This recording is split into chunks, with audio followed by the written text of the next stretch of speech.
नमस्कार मंडळी, welcome to निराली माय चॅनल.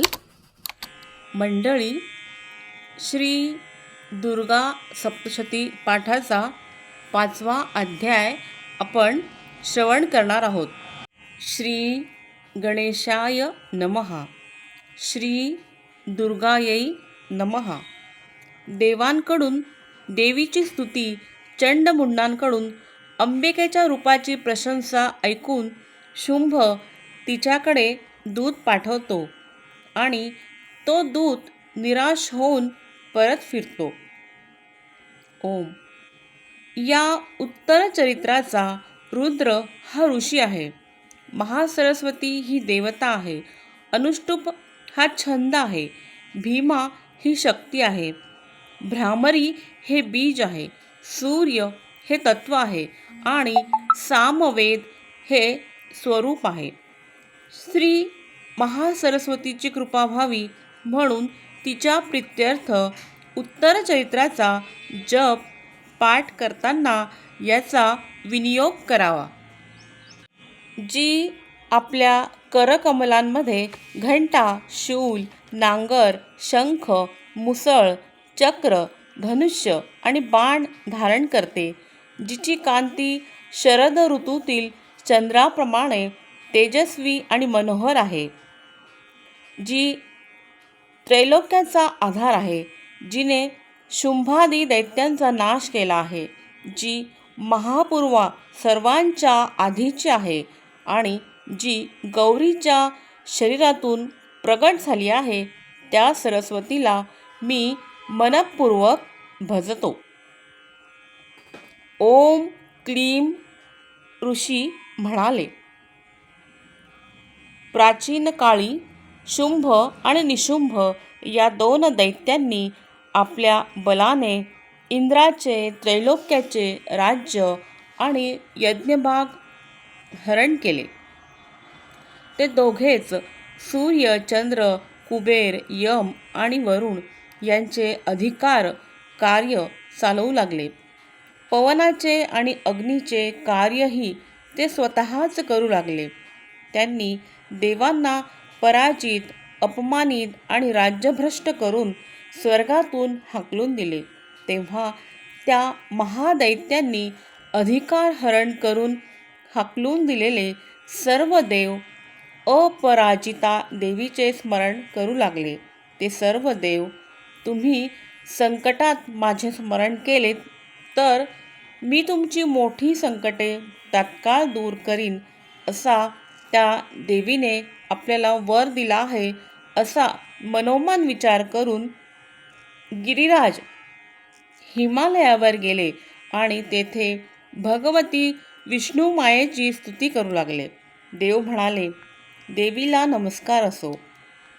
सर्व प्रकारचे कल्याण करणाऱ्या महादेवीला सतत नमस्कार असो.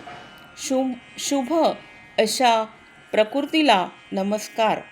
नियमित आचरण करणारे आम्ही तिला वंदन करतो. रौद्र स्वरूपी देवीला नमस्कार असो. नित्या, गौरी आणि धात्रीला नमस्कार असो. ज्योत्स्ना, चंद्रप्रकाशाप्रमाणे शीतल कांती असणारी चंद्ररूपिणी आणि सुखस्वरूप अशा त्या देवीला सतत नमस्कार असो.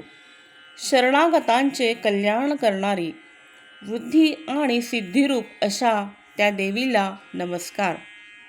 नैऋती, राक्षसांची लक्ष्मी, राजांची वैभवलक्ष्मी आणि शर्वाणी, शिवपत्नी देवीला नमस्कार असो. दुर्गा, दुर्गपारा, दुर्गम संकटातून सुखरूप तारून नेणारी, सारा, सर्वांची सारभूत, सर्व कारिणी, सर्व कार्ये करणारी, ख्याती, कृष्णा आणि धूम्र स्वरूपाच्या देवीला सतत नमस्कार असो. अत्यंत सौम्य, शांत आणि अत्यंत रौद्ररूप धारण करणाऱ्या त्या देवीला विनम्रतेने वारंवार नमस्कार असो. जगाची प्रतिष्ठा आधार असणाऱ्या कृतिशील देवीला वारंवार नमस्कार असो. जी देवी सर्व प्राणी मात्रांमधील विष्णुमाया म्हटली जाते, तिला नमस्कार, तिला नमस्कार, तिला वारंवार नमस्कार असो. जी देवी सर्व प्राणी मात्रातील चेतना म्हटली जाते, तिला नमस्कार, तिला नमस्कार, तिला वारंवार नमस्कार असो. जी देवी सर्व प्राणी मात्रांमध्ये बुद्धिरूपाने स्थित आहे, तिला नमस्कार, तिला नमस्कार, तिला वारंवार नमस्कार असो. जी देवी सर्व प्राणी मात्रांमध्ये निद्रारूपाने राहते, तिला नमस्कार, तिला नमस्कार, तिला वारंवार नमस्कार असो. जी देवी सर्व प्राणी मात्रांमध्ये क्षुधारूपाने राहते, तिला नमस्कार, तिला नमस्कार, तिला वारंवार नमस्कार असो. जी देवी सर्व प्राणी मात्रांमध्ये छायारूपाने राहते, तिला नमस्कार, तिला नमस्कार, तिला वारंवार नमस्कार असो. जी देवी सर्व प्राणी मात्रांमध्ये शक्तिरूपाने राहते, तिला नमस्कार, तिला नमस्कार, तिला वारंवार नमस्कार असो. जी देवी सर्व प्राणी मात्रांमध्ये तृष्णारूपाने राहते, तिला नमस्कार, तिला नमस्कार, तिला वारंवार नमस्कार असो. जी देवी सर्व प्राणी मात्रांमध्ये क्षमारूपाने राहते, तिला नमस्कार, तिला नमस्कार, तिला वारंवार नमस्कार असो. जी देवी सर्व प्राणी मात्रांमध्ये जाती, जन्म, उत्पत्ती रूपाने स्थित आहे, तिला नमस्कार, तिला नमस्कार, तिला वारंवार नमस्कार असो. जी देवी सर्व प्राणी मात्रांमध्ये लज्जारूपाने राहते, तिला नमस्कार, तिला नमस्कार, तिला वारंवार नमस्कार असो. जी देवी सर्व प्राणी मात्रांमध्ये शांतीरूपाने राहते, तिला नमस्कार, तिला नमस्कार, तिला वारंवार नमस्कार असो.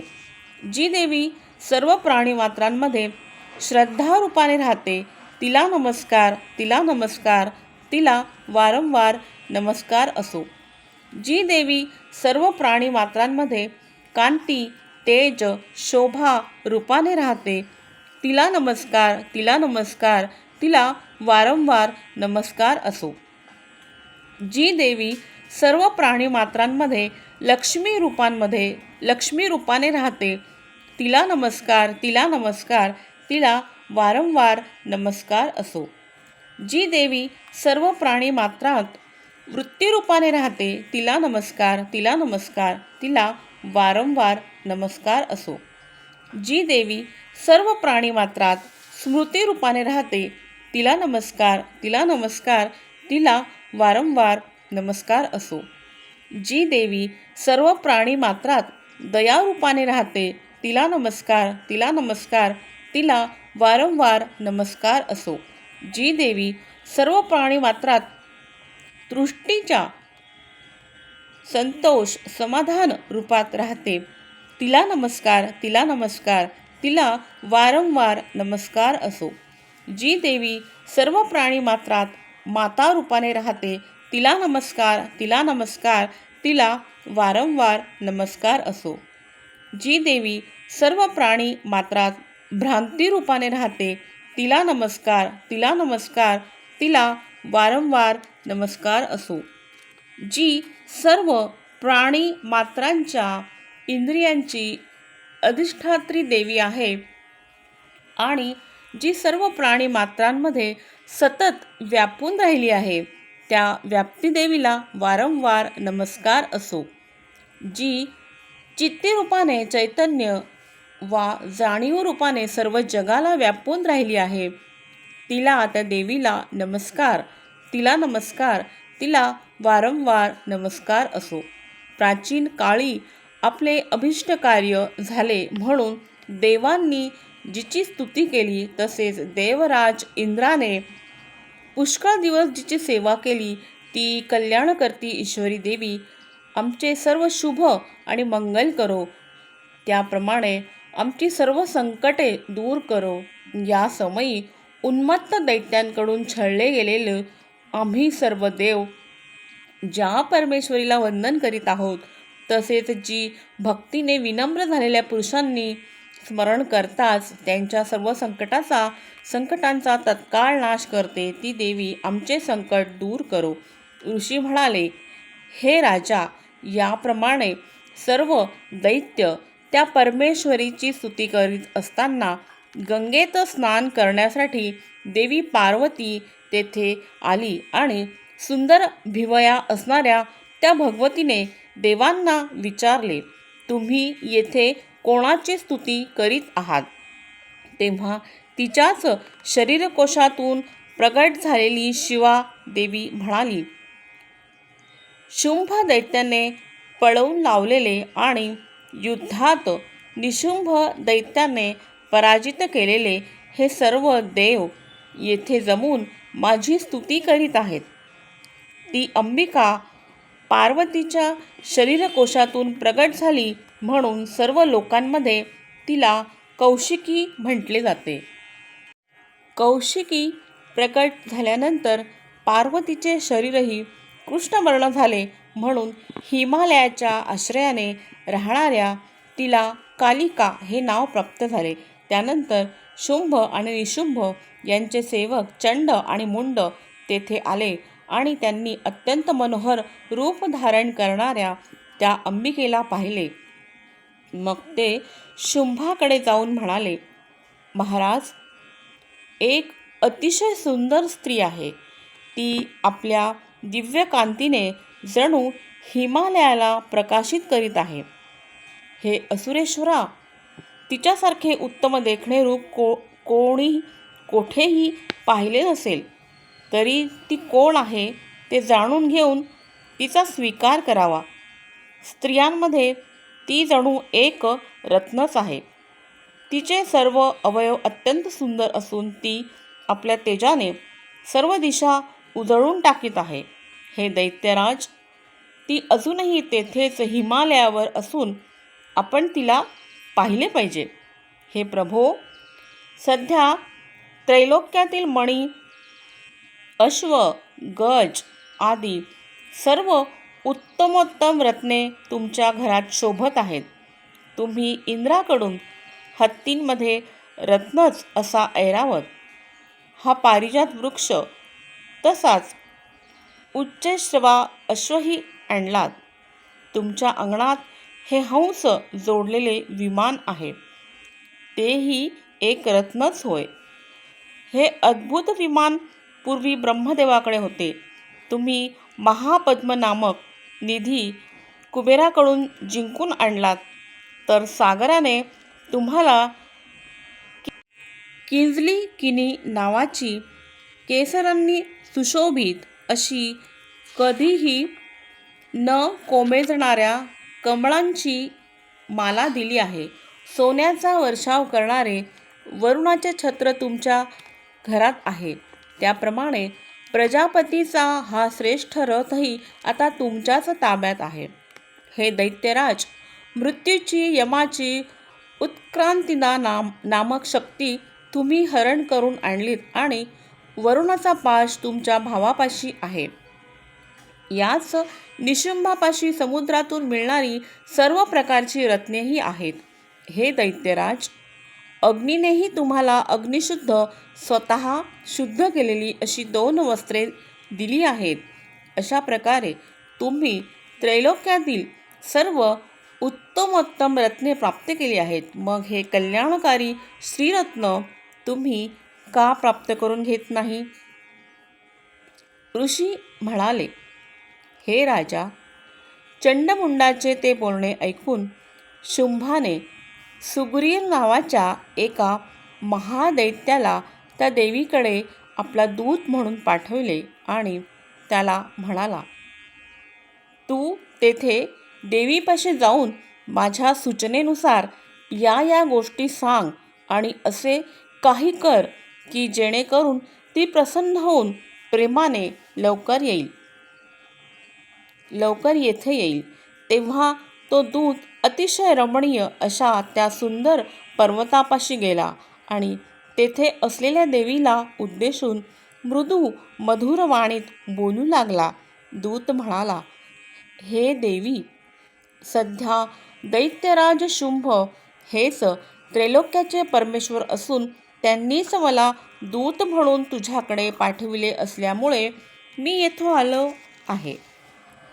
येथे आलो आहे.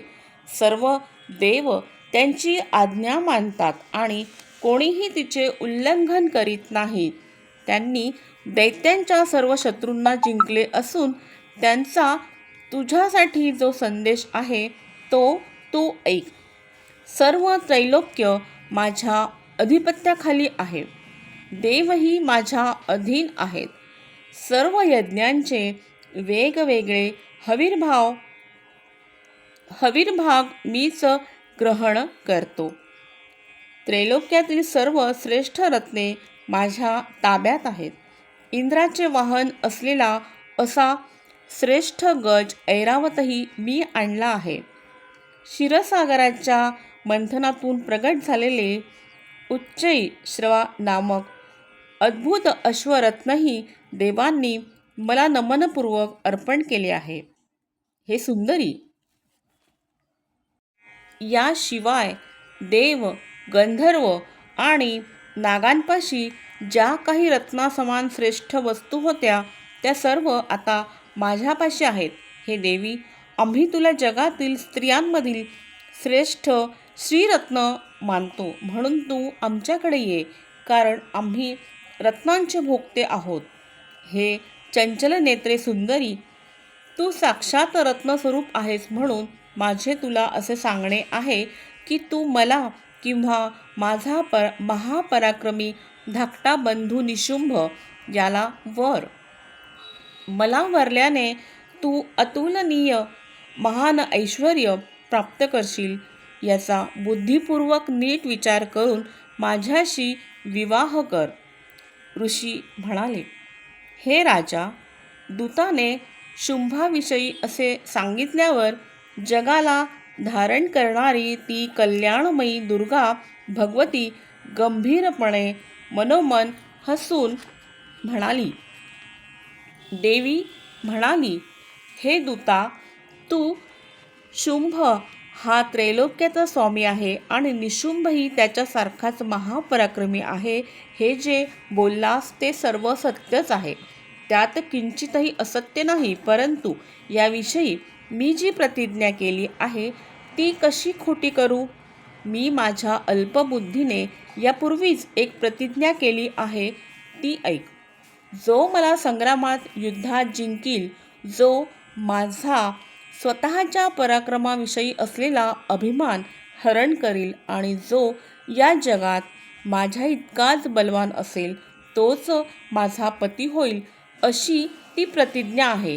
तेव्हा महादैत्य शुंभ किंवा निशुंभ यांनीच येथे यावे आणि युद्धामध्ये मला जिंकून माझे पाणी ग्रहण करावे. यात विलंब कशाला? ते ऐकून दूत म्हणाला, देवी, तू घमेंडी आहेस. माझ्यासमोर अशी भाषा दर्पोक्ती करू नकोस, कारण या त्रैलोक्यात असा कोण वीर पुरुष आहे जो शुंभ आणि निशुंभासमोर युद्धाला उभा ठाकेल. हे देवी, युद्धात अन्य दैत्यांच्या समोरही सर्व देव टिकू शकत नाहीत. तेथे तुझ्यासारख्या एकट्या स्त्रीचा काय निभाव लागणार? युद्धात ज्या शुंभादी दैत्यांसमोर इंद्रादी सर्व देवही टिकले नाहीत, त्यांच्यासमोर तू एक स्त्री काय सामना करणार? म्हणूनच माझ्या सांगण्याप्रमाणे तू शुंभ आणि निशुंभाकडे चल. तसे केल्याने तुझी प्रतिष्ठा राहील. तुझे केस पकडून तुला फरफटत नेण्याची वेळ आणू नकोस. अर्थात तुझी प्रतिष्ठा नष्ट होऊन तू जाऊ नयेस असे मला वाटते. तेव्हा देवी म्हणाली, तुझे म्हणणे बरोबर आहे. शुंभ बलवान आणि निशुंभही महापराक्रमी आहे, पण मी पूर्वी कसलाही विचार न करता जी प्रतिज्ञा करून बसले आहे त्याला मी तरी काय करू? म्हणून आता तू जा आणि मी तुला जे काही सांगितले ते सर्व त्या दैत्यराजाला आदरपूर्वक सांग. मग त्याला जे योग्य वाटेल ते तो करो. ओम. याप्रमाणे श्री मार्कंडेय पुराणातील सावर्णिक मन्वंतरातील देवी महात्म्य कथेतील देवी दूत संवाद नावाचा 5वा अध्याय पूर्ण झाला. श्री दुर्गायै नमः. Please like, share and subscribe निराली माय चॅनल. थँक्यू.